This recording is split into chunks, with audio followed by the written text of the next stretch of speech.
So hello everyone, no? Let me just give you a run through. I hope everyone can see my screen. Sir Bong, nakikita na? Po. Kita na, sir. Yes. Okay, so let me just give you a run through of our topics.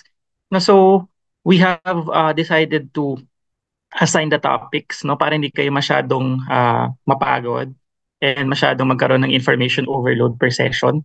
Kasi parang the previous year, naka-cluster siya talaga per topic. Ngayon, medyo didistribute ko yung iba para hindi loaded yung ibang sessions. Kasi last year parang yung isang session sobrang loaded, tapos biglang may isang session na medyo chill. So ngayon, no, it's equally distributed. Let me just give you a run through because we have to start the diagnostic very soon. So today is diagnostic exam the whole day.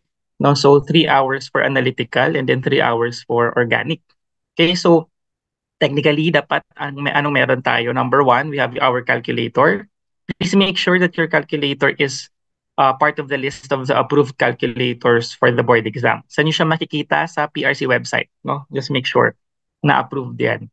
Pangalawa, syempre naka-online mode tayo. Minsan hindi natin hindi natin maiiwasan na hindi natin maiiwasan na magtingin sa mga references or sa Google. So please make sure na itong diagnostic exam, no, hindi tayo titingin sa libro, references, or sa internet.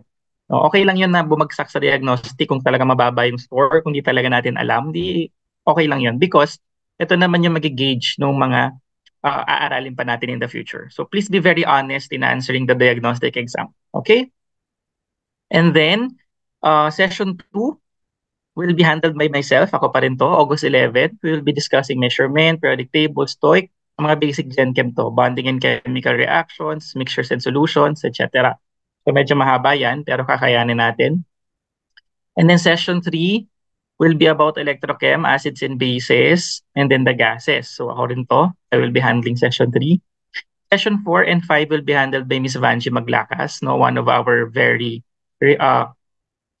seasoned chemists in the Philippines. No? She is the vice president of the ICT Petron cluster.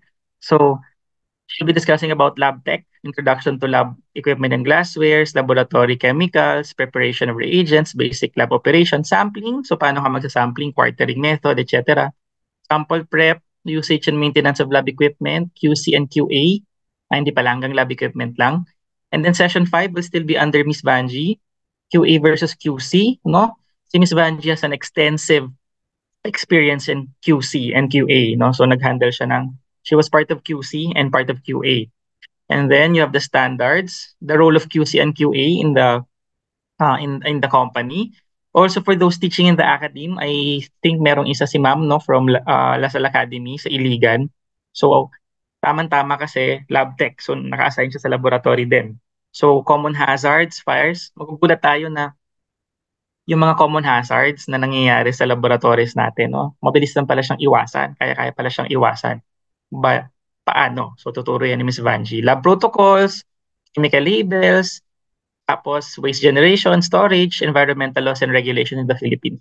So mahaba-habang reading assignment din to, no? Kasi medyo kulang siya sa wala namang calculation masyado dito sa part na to, pero no, maraming concepts na kailangang i-memorize technically for this one.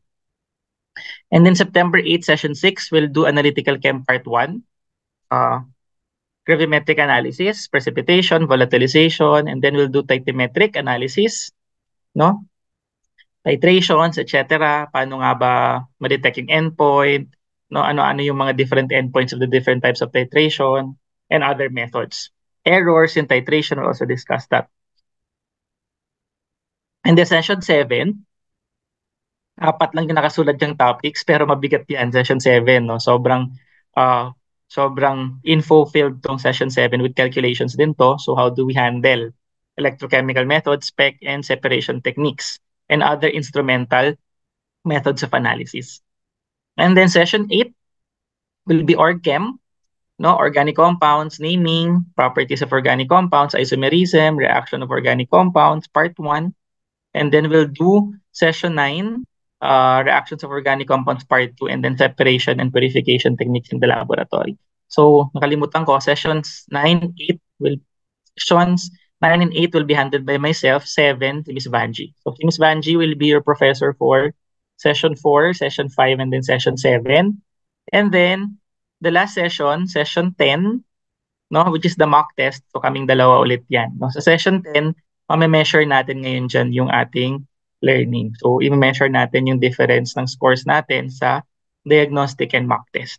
Okay, so again, when you take today's diagnostic exam, please be very honest. No references, no consultation kahit kanino, no internet sa pag-search, no, just focus on the exam. If you don't know the answer, then do an intelligent guess. For today, again, only for today. Okay? So our weekly review schedule, part 1 will always be the discussion of the previous session's assessment. So kunwari, session 3, unang gagawin is i-discuss natin yung mga sagot ng session 2 na assessment and paano siya makukuha. So multiple choice naman kasi yun, di ba? So i-discuss natin bakit ito yung sagot, bakit hindi ito yung sagot, and also we will discuss paano natin narating yung sagot na yun.